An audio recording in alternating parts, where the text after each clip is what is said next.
जगत पिता वंदे पार्वती परमेश्वर। हो दादा अखिल कोटि ब्रह्मांड नायक शिव प्रभु आशुतोष भगवान भोलेनाथ शंभू महाशिवरात्री उत्सवाच्या निमित्त शिवकथा श्रवण करण्याचा जो संधी सर्व शिवभक्तांना या ठिकाणी प्राप्त होत आहे, हे वैभव अनंत जन्माचा प्रबळ पुण्य असल्याशिवाय हे कथा श्रवण करणं साध्य नाही. म्हणून भाग्यशाली तुम्ही आहात. तोच एक भाग्यवंत अकळेला उमाकांत. भाग्यवंत तो आहे. शंभू भगवंताचा गुणगान श्रवण करण्याचा संधी त्यांना मिळत आहे. आणि अनेक शिवकथाकार आपल्या या भारताभूमीमध्ये आपण पाहत आहोत. परंतु त्यांचा जो प्रॅक्टिस आहे, त्यांचा जो कला आहे, अनेक दिवसापासून निरंतर साधना करत आलेले जो परंपरा आलेले काही भक्त आहेत, कथाकार आहेत. परंतु आमचे ही दीदी आहे, कुठल्याही कोणाचा सानिध्यात राहून अभ्यास केलेले नाही. व्यवहाराच्या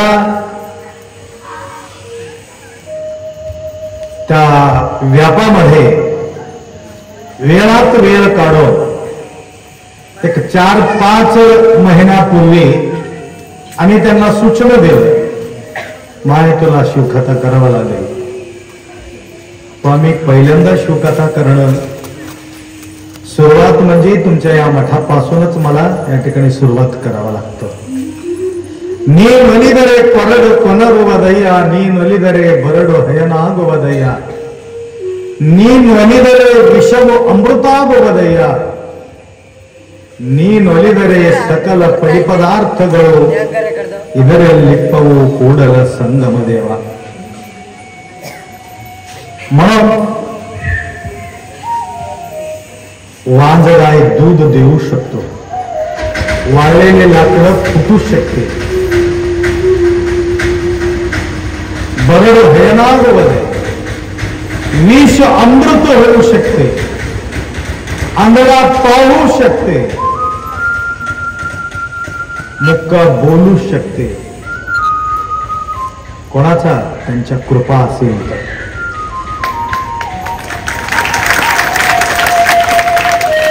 आणि हे कृपा पात्र होण्यासाठी सुद्धा भावपूर्वक श्रद्धेला अंतःकरणपूर्वक आपण अर्पित व्हावा लागेल. समर्पण भाव, 100% समर्पण भाव. 100 डिग्री सेल्सिअस झाल्याशिवाय तुम्हाला रवा टाकता येत नाही. शिरा करायचा असेल तर आलं का लक्षात? तर थंड पाणीमध्ये रवा होईल का? उकळी यावं लागेल. चहा होत नाही, रवा तर सोडा तिकडे. शिरा चहा करायचा असला तरी सुद्धा तुम्हाला 100% उकळावं लागतं.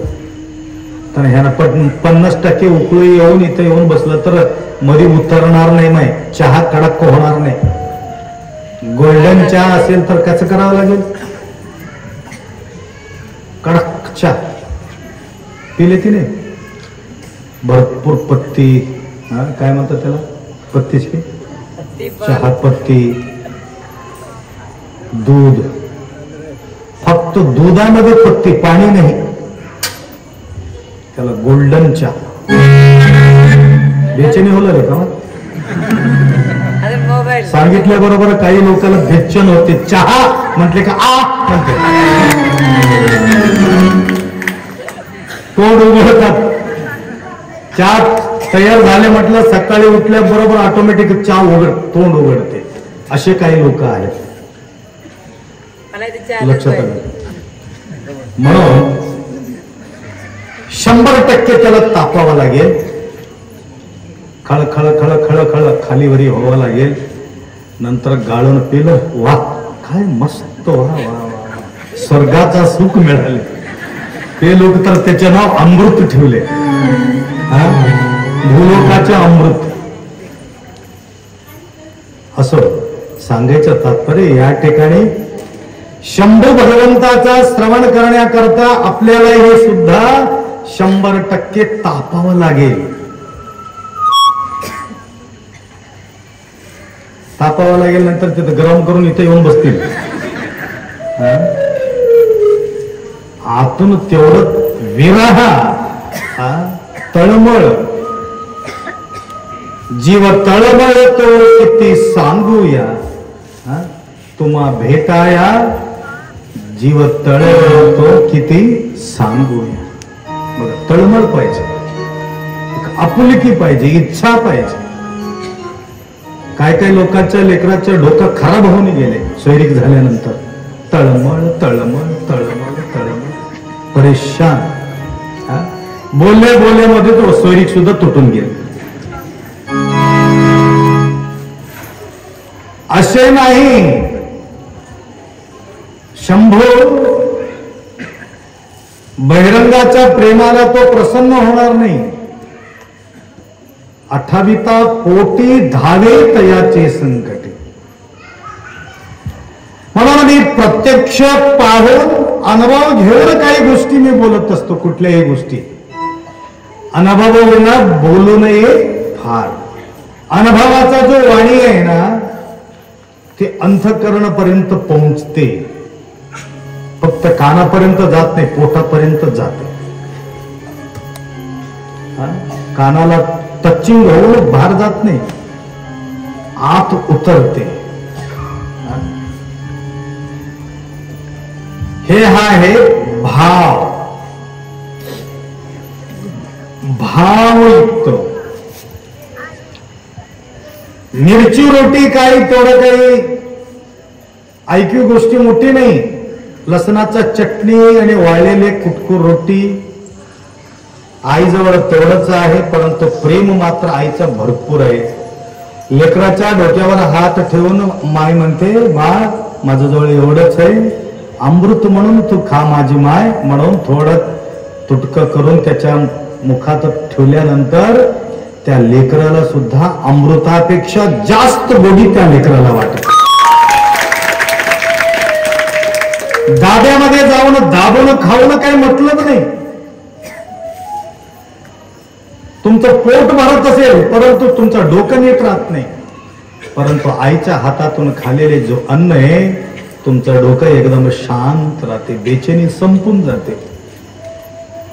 खात खात लेकरू आईच्या वटीवर झोपी जाते, तणाव मुक्त असते, बेचैनी नाही. या प्रकारचे जो प्रेमळ स्वभावाचे जो भक्त आहे, अटूट भाव त्या भगवंताच्या प्रती ठेवून निरंतर त्यांच्या ध्यास करणारे काही भक्त आहे. तर काही गोष्टी आम्ही अनुभव घेऊन बोलतो माय, आणि प्रत्यक्ष तुम्ही माझ्या सोबत आलेले काही प्रत्यक्ष तुम्ही पाहिलेले आहे गोष्टी. अशा प्रकारचे शंभू महादेवाचा ठिकाण आहे. विशाल वृक्ष आहे, वटवृक्ष, पडाचा झाड, अवतीभोवती प्रसन्न वातावरण. ITI कॉलेजाचं पाठीमागे उदगीरच्या जवळ एक थंडगार विहिरीचं आड आहे. तिथं आडाच्या बाजूला आम्ही दरवर्षी मनमत माऊलीच्या नितांत निष्ठा बाळगून आपण जातो. यावर्षी नाही, गेल्या वर्षी अचानक जाऊन त्या ठिकाणी आम्ही बसल्यानंतर असे बरेचसे गिऱ्हाईक माझ्याकडे येतात प्रॉब्लेम घेऊन. आपा मला काय नाही हो, तुमच्या दर्शनासाठी आलो तो म्हणून कोणी म्हणणार नाही. काहीतरी भानगडी काहीतरी हंडगा घेऊनच येतात. आणि आमच्या भणभणी माई हे लागले, त्यांच्या भणभणी घेऊन अजून माझा अंगावर टाकणारे काही लोक. आता आपण एवढा मरमर करले, कशाला त्यांच्या मागे लागायचं म्हणून म्हणणार. आपण थोडा यंत्र टाकावं, माझं कागद नको नको, पेन देऊ नको, काही नको. तिथं उभा टाकले, कसं यंत्र देऊ, तंत्र देऊ, मंत्र देऊ तुम्हाला. तरी सुद्धा तिथं ओळखतो काहीतरी तुकडं बसलं असलं, हे रे तुकडा म्हणतो, लिहून देऊन टाकलं, झालं काय का. सगळं तर घेऊन तर हिंडत नाही. म्हणून त्या ठिकाणी आम्ही बसल्या त्यानंतर सगळे भक्त मंडळी विराजमान होते, काही माता मंडळी होते. नागलगाव करून आम्ही त्या ठिकाणी गेलो. बरेचशा वेळेला मी उल्लेख केलेले आहे. एक प्रसंगानुसार या ठिकाणी मला बोलावं लागतं.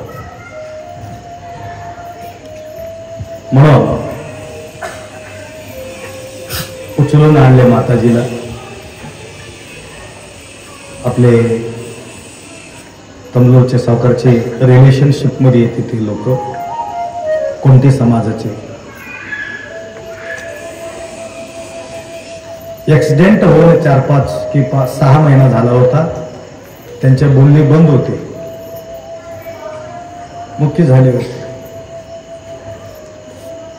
कोणी कोणी पाहिला असेल आपल्या महिला मंडळाला, भारती माता नगरच्या भारती माता त्यावेळेला पाहिला असेल. काही माता मंडळी होते, आणून माझं जवळ टाकले त्यांनी. 12 परिवार आहे त्या ठिकाणी आपला सेवा करणारे. त्यांच्या मास्टर असतो, आपण थोडा पाहावं. 6 महिन्यापासून आम्ही परेशान आहे. दवाखाना झाले, वैद्य झाले, बघणारे झाले, सगळे झाले. बोलणी बंद झालेली माताजी. 2-3 लेकरं आहेत, सांभाळणारे कोणी नाही. आणि डोळ्याचा अश्रुधार चालू होता त्यांची.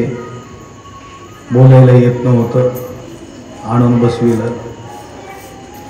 आम्ही तरी निष्ठा ठेवून मनमत मौलीला निघालेले आहेत. या सद्भक्तांच्या अंतःकरणपूर्वक मौलीला सेवा घडत असेल. निष्ठेने काही लोक जाणारे आहेत. आणि शंभू महादेव या ठिकाणी विराजमान आहे. वडाच्या वटवृक्षाच्या खाली शिवमंदिर आहे. मी म्हटलं महादेवाच्या आठवण काढा, शंभू महादेवाचा गुणगान काढा. हर हर हर हर हर हर. जे जे कार करायला सांगितलं तरी सुद्धा ते गळगळ रडायचं होतं. ते बोलण्याचा प्रयत्न करत होते माय, परंतु काही येत नव्हते. मी म्हटलं पहिला शब्द, माय तुला एक गोष्ट म्हणावं लागेल. म्हटलं तर सगळं व्यवस्थित होईल, काळजी करू नको म्हणा म्हटलं. सांगितलं त्याला ओंकार घे म्हटलं.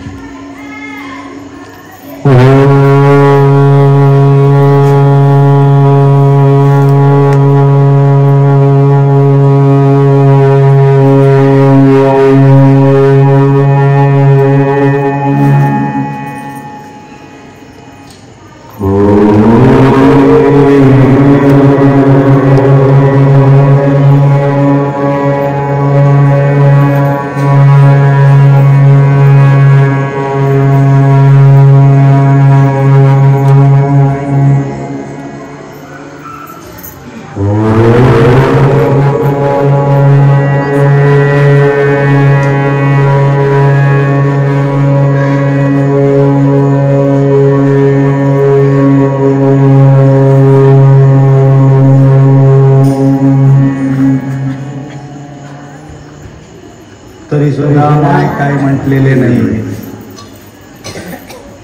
माय थोडा जोर लावची म्हणलं, तुम्हाला नाही केला. तोंड असलेले माणसं जोर लावणे गेले, तोंड नसलेले कुठं लावणार आहे. म्हणून 2-3 वेळ त्यांना समजून सांगितलं. नंतर अजून जास्त रडायला सुरुवात केली. आता ओंकार तर म्हटलेले, आता नमः शिवाय नमः शिवाय नमः शिवाय नमः शिवाय नमः शिवाय नमः शिवाय.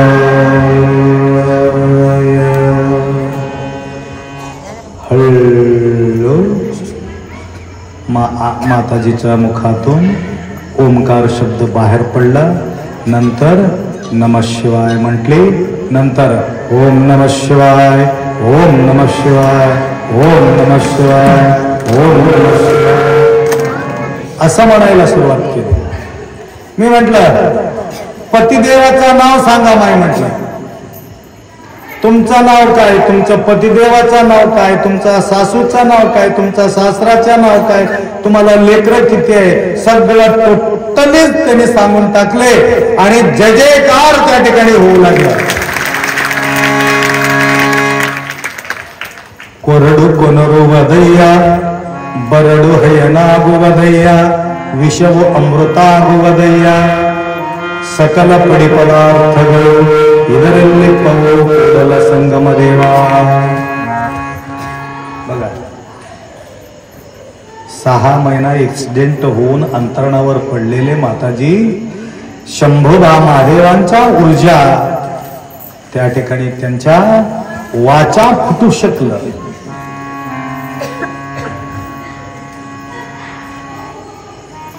सांगायचं तात्पर्य याला फक्त निष्ठेची गरज आहे. म्हणून अनेक अडीअडचणी असलेले सद्भक्त निष्ठेतून शंभूचा गुणगान केल्यामुळं आधी व्याधी उपाधी पळती भिवूनी मनती काळ आला. आधी व्याधी पळती भिवूनी मनती काळ आला. काय भवतरुण उपाय सुलभ ऐसा शिवभक्तांना पाहून ऐसा शिवभक्तांना पाहुनी अमही थरथरला. आणि शिवभक्त यम आला होता शिवभक्त थरथर थरथर कापलेले दारू पिऊन. काय सांगावं तर भक्ताला बघून यम थरथर कापलं गेले. हे फुल्ल पिऊन भक्त थरथर कापलेले. काय सांगा दुनिया उलटा चालले सत्ता प्रति विसरले. म्हणून जमाना उलट आहे. भक्ताला पाहून यम थरथर कापायला पाहिजे एवढा शक्ती या शिवभक्ताजवळ आहे. परंतु यांच्या निष्ठा असणं फार गरज आहे. यांनाच बिघडून गेल्यावर गजू महाराज फार छान सांगतात दुनिया बिघडली सारी. फार सुंदर बोलतो. आता बोलायला पोचत नाही. उद्या बोलता येईल. पदयात्रेमध्ये छान बोलले होते. म्हणून त्या मंगलमय प्रसंगी इतकं सुंदर वातावरण किती छान वाटेल बघा. मला तर रात्रभर असंच कथा सांगत बसावं असं मला असं वाटतं.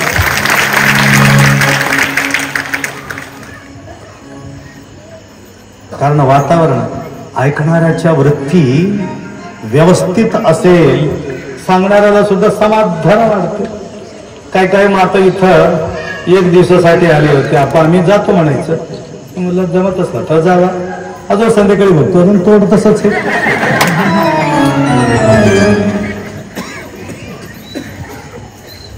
बघा बदनामी झालो देवा तुझ्या पायी झालो देवा तुझ्या पायी. संसार चित्त संसार नाही. संसाराकडे चित्त नाही माय. आता आमच्या अश्विनी माता पुण्याला जाणार होते. अश्विनी की काय ऐश्वर्य आहे तुझं नाव? हडोळती ऐश्वर्य. ऐश्वर्य दीदी पुण्याला जाणार होते. पुण्याला ते विसरले, हडोळतीला विसरले. आराम आश्रमात आनंद गुरुमाऊलीच्या सानिध्यात या ठिकाणी विश्रांती घेतली. हे आहे हे माहेर घर म्हणजे तुम्हाला काय वाटते? या ठिकाणी सगळं सुविधा आहे. समाधानकारक आहे. No tension no problem. म्हणून या सुंदर वातावरण या ठिकाणी आपण निर्माण केला. आणि उद्या अजून काही लेकरांना या ठिकाणी तुम्ही घेऊन या. कारण हे संस्कार लेकराला लागणं जरुरी आहे. आता तुम्ही या लेकराला संस्कार देत असेल तर पुढे तुमच्या म्हातारपणामध्ये तुमचं व्यवस्था होईल. नाहीतर अस्तव्यस्त होऊन जाईल. धर्माचा गोष्टी लेकराला सांगितल्याशिवाय तुमचा व्यवस्था होत नाही. ते MBBS होऊ दे, MD होऊ दे, इंजिनियर होऊ दे, CA होऊ दे, तुमचा व्यवस्था होते म्हणून गॅरंटी नाही. म्हणा ते डॉक्टर झालं तर हरकत नाही, MD झालं तर हरकत नाही, CA झालं तर हरकत नाही, परंतु तुमचं सेवा होणं अति गरज आहे. त्याचे अतिरिक्त संस्कार फार गरजेचे आहे. तसा संस्कार तुमच्या लेकरांना मिळवण्यासाठी या ठिकाणी येऊन त्यांना बसावं लागेल. किती छोटे छोटे लेकर बसलेत बघे, छान शांत बसले. हो, किती छान बसले. तुम्हाला असंच बघत बसं वाटायला मला. मोठ्या माणसा हालचाल करवलेत, परंतु छोटे छोटे किती छान बसलेत. देवाचं रूप आहे. सद्गुरु बसवलिंग शिवाचार्य गुरुमाऊली किती प्रसन्न बसले. पाहता माऊली पाप ताप दैन्य गेले. आज तर बघा अजून वेगळा रंग त्या ठिकाणी आलेले आहे. किती सुंदर सजावट केलेली आहे. हैदराबादहून आलेले ते साहित्य. मी म्हटलं पैसा कितीही जाओ, परंतु या ठिकाणी आमच्या भक्तांच्या डोळा असा भरायला पाहिजे, संसार विसरून जावा. जाता जाता बघून जावा, आता उठून बघू नका. म्हणून झालेली ही सेवा शंभो महादेवाचा चरणी दोन शब्द अर्पित करू, तुमचा सगळ्यांचा कल्याणाचा अपेक्षा करू. आपल्या या कार्यक्रमासाठी मारुतीरावजी अण्णावरजी, प्रल्हादजी, भक्त प्रल्हादासारखं त्यांच्या भक्ती आहे. दुकान सोडून पाप बेचारे आपल्या कार्यक्रमासाठी लवकरात लवकर दुकान बंद करून या ठिकाणी येऊ लागलेले आहेत. परंतु आमच्या दुकान मोठा चालावा म्हणून त्यांचे काम आहे. म्हणून प्रल्हाद आपले नवनाथ खंडोबा खंडेरावजी, खंडेरावला खंड दिला तरी सुद्धा कुठे गेला नाही त्याने. खंडी म्हणतात ना, खंडीभर गेला तर तिकडे बघितलं नाही. आप्पाचं सेवा मिळणं जरुरी आहे म्हणून खंडेरावजी या ठिकाणी आलेले आहे. अजून एक दीदी, पूजा दीदी, आमच्या गोष्टीला मान्य करून दररोज सकाळी सकाळी पाठ तर घेतात. आज एक मोठं काम ते दीदी आमच्या काम केलेले आहे. 11,000चा पावती त्या माताजी या ठिकाणी पाळलेली. संत शिरोमणी महात्मा बसवेश्वर जगद्गुरु पंचाचार्य महाराज, सद्गुरु शिवानंद शिवाचार्य महाराज की जय. संत शिरोमणी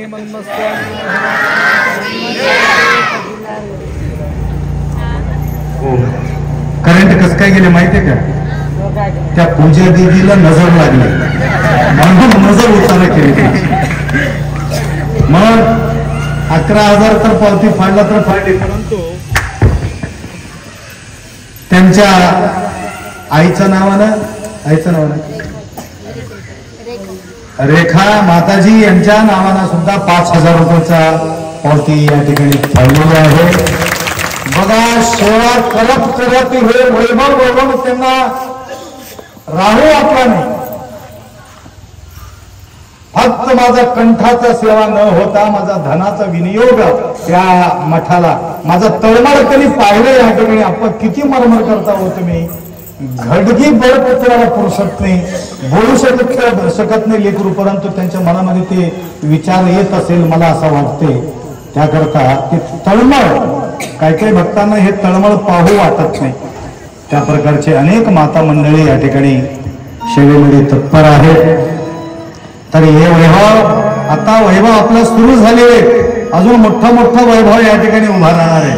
कोणीतरी म्हणत होते या ठिकाणी, तर काही वर्षापूर्वी हे गोष्ट ते बोललेले आहे म्हणे, या प्रकारचे वैभव या ठिकाणी उभा राहणार आहे म्हणून तंबलोर भक्तांच्या एक विशेषता आहे. या ठिकाणी नितांत निष्ठा तुम्ही बाळगल्यामुळं हे वैभव या ठिकाणी तुम्ही पाहू लागला.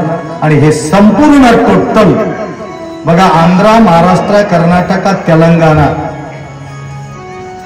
स्वतःचा स्तुती कधी करू नये आणि दुसऱ्याकडून ऐकून घेतलं तर तुम्हाला ते गोष्टी तुम्हाला पटावे म्हणून काही गोष्टी माझ्याबद्दल तुम्हाला बोलत नाही. कारण दुसऱ्यांनी बोलत तर तुम्हाला आनंद वाटावा. आपलं आपण सांगून घेतलं तर तन्न बंडेस भेड इरी हळी भेड इरी अंतरंग शुद्धी ಇದೇ ಬಹಿರಂಗ ಶುದ್ಧಿ, ಇದೇ ನಮ್ಮ ಕೂಡಲ ಸಂಗಮ ದೇವನವನ ಶಿವ. 20-25 महाराज त्या ठिकाणी बसलेले आहेत. महाराज लोकांना काही कमी नाही, परंतु आम्हाला वाट मिळणं गेली तिकडे जायला, तिकडे कोणी जायला तयार नाही. सांगायचं तात्पर्य एवढा निष्ठा असलेले भक्त या सद्गुरु बसवलिंग शिवाचार्यांच्या प्रती एवढा नितांत निष्ठा बाळगणारे, हे माझ्यासाठी माझा मागे धावत नाही, गुरुमाऊलीच्या स्थानावर महाराज बसलेले आहे म्हणून माझा मागे लागलेले. हे माझा वैभव नाही, सद्गुरु बसवलिंग शिवाचार्य गुरुमाऊलीचा हे वैभव आहे. तुम्हाला वाटत असेल माझं काहीच नाही, हे सगळं सद्गुरु बसवलिंग शिवाचार्य गुरुमाऊलीचा लीला आहे. लक्षात आलं का? म्हणून लीला महादेवाच्या स्वरूपात बसवलिंग शिवाचार्य गुरुमाऊली इतकं प्रसन्न होऊन बसलेले आहे. या ठिकाणी त्यांच्या वैभव आता या ठिकाणी बसून त्यांनी सुरुवात केलेली आहे. हे वैभव वाढत जाणार आहे, याच्यामध्ये बिलकुल संशय नाही. एवढा अपेक्षा व्यक्त करतो. भरपूर या ठिकाणी आम्हाला सांगायचं असून सुद्धा मी सांगू शकत नाही, वेळाचा अभाव आहे. उद्या अजून वेळेवर येऊन आपण या ठिकाणी कथावर येऊन उपस्थित राहायला पाहिजे, आनंदाने कथा श्रवण करायला पाहिजे. ज्यांना ज्यांना अजून या ठिकाणी सेवा करायचं असेल तर काही लोक म्हणत होते आपा शिवरात्री संपले की काय देणगी संपून जाते का, असं म्हटले होते. नाही, आपल्याला जून 4 पर्यंत तुम्हाला कितीही पैसा दिला तरी सुद्धा कमी आहे, कारण मोठा काम होणार आहे. जगद्गुरु माऊली जून 4ला अप्पाच्या पुण्यस्मरणाच्या निमित्ताने या ठिकाणी येणार आहे. माझा एक विचार आहे, आता उमाकांत महाराज येऊन गेले हैदराबादहून, गाडी बांधून हे सजून त्यांनी गेलेले आहेत. अजून त्यांच्या पाठीमागे सिंहासन होऊ लागलेले, जवळजवळ 2.5 लाख रुपये सिंहासनाला लागू लागलेत. आता जे गेले ना आता गाडी आणायला सुद्धा 7-8 हजार रुपये गाडीचा खर्च आले आपल्याला कारला. आणि हे आता जे आपण पाहतो 70-75 हजार रुपयाचा जे पिसळी या ठिकाणी जडवलेले आहेत. म्हणून अशा हा मोठा एक शोभा या ठिकाणी आपण वाढलो. माझा जो विचारधारा आहे, आतापर्यंत जगद्गुरुवर्यांचं स्वागत कुठल्याही स्थानावर तसा त्यांच्या स्वागत झाला नसेल, त्या प्रकारचा त्यांच्या या ठिकाणी स्वागत या ठिकाणी करायचं आहे. महाराजांचं नाव घेतल्याबरोबर शिव बेळगे, हा शिवकुमार बेळगे यांनी सागवांचा सुंदर पल्लक्की या ठिकाणी निर्माण करून इथं ठेवलेलं आहे. सुंदर पल्लक्की, नवीन पल्लक्कीवर पालखी म्हणतात ना, पालखीवर महाराजांना बसावं. आणि जगद्गुरु बोलले माझ्याजवळ 2 पालखी आहे, त्यासाठी 2 पालखी तुमच्या मठाला घेऊन जा म्हणून म्हटले ते जगद्गुरु. आणि 2 महाराज येऊ लागलो, 2 पालखी घेऊन जा, तुम्हाला कुठं छान वाटेल त्या पालखीमध्ये आम्हाला बसवा. बघा महाराज बी किती समाधानकारक आम्हाला साथ देत आहे. हे आहे गुरुमाऊलीचं प्रसन्नता, गुरुमाऊली रंभापुरी जगद्गुरुवर असलेली निष्ठा आता आम्हाला हे त्या ठिकाणी फळ देत आहे, ही विशेषता आहे. म्हणून आपल्या वैभव जून 4ला आपल्याला पाहायचं आहे. तर सगळ्यांनी या कार्यक्रमाला सरळ हाताने सेवा केला असेल तर हे वैभव आम्हाला डोळा भरून पाहता येते. आता तर तुम्ही करू लागला तर नाही संशय नाही, तरी सुद्धा देणारे भरपूर आहे. आलं का लक्षात? देणारे भरपूर आहे. मला घेण्यासाठी वेळ नाही, माय देण्यासाठी तुमच्या जवळ वेळ आहे, परंतु मला घेण्यासाठी वेळ नाही. 5 दिवस आमचे विभूतीवार परिवार 5 दिवस वाट पाहिले. प्रल्हाद अप्पा पैसा तुमच्या वाट बघलेले हो, किती म्हणून तुमच्या वाट आम्ही बघा. 5 दिवस वाट लागली. आखरी त्यांच्या तळमळ बघून मला जावं लागलं. शिल्लक राहिले होते 10-15 घर. परवा मी गेलो होतो हैदराबादला.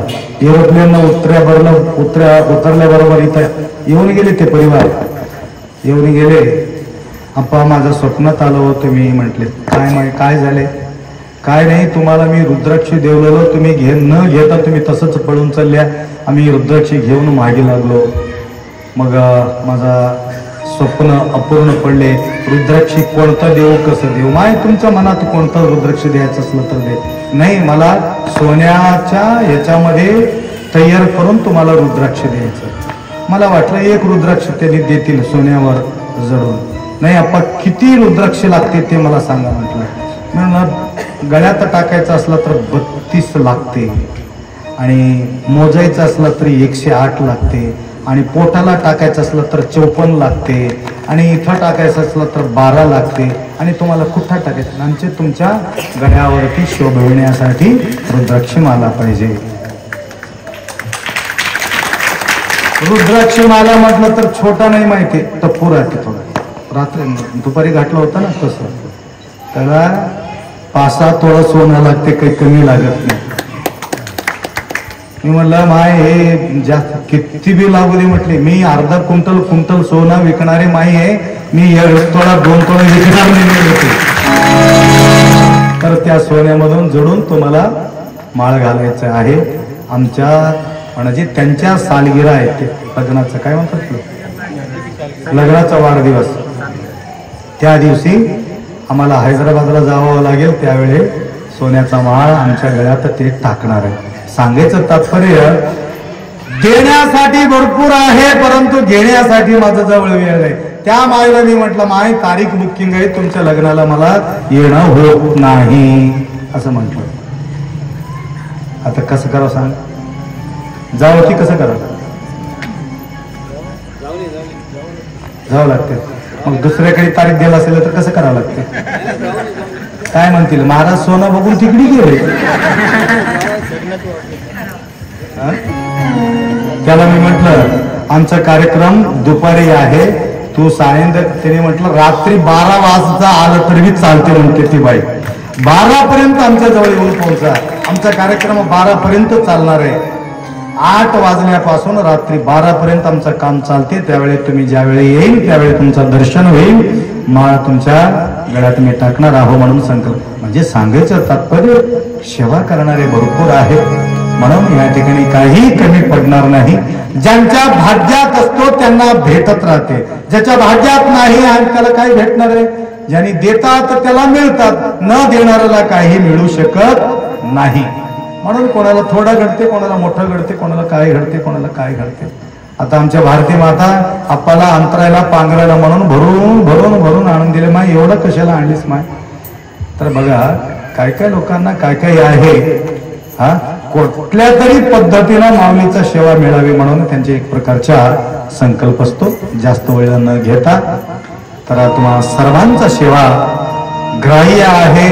गुरुमाऊली सद्गुरु बसवलिंग शिवाचार्य आपल्या सर्वांच्या जीवनामध्ये सुख शांती समृद्धी आयुष्य आरोग्य ऐश्वर्य यशस्वी देव एवढा अपेक्षा व्यक्त करून 2 शब्द या ठिकाणी विराम करू. सामंगली नमः पार्वती शिवाय महादेव. करू आरती शिवार. छान म्हण.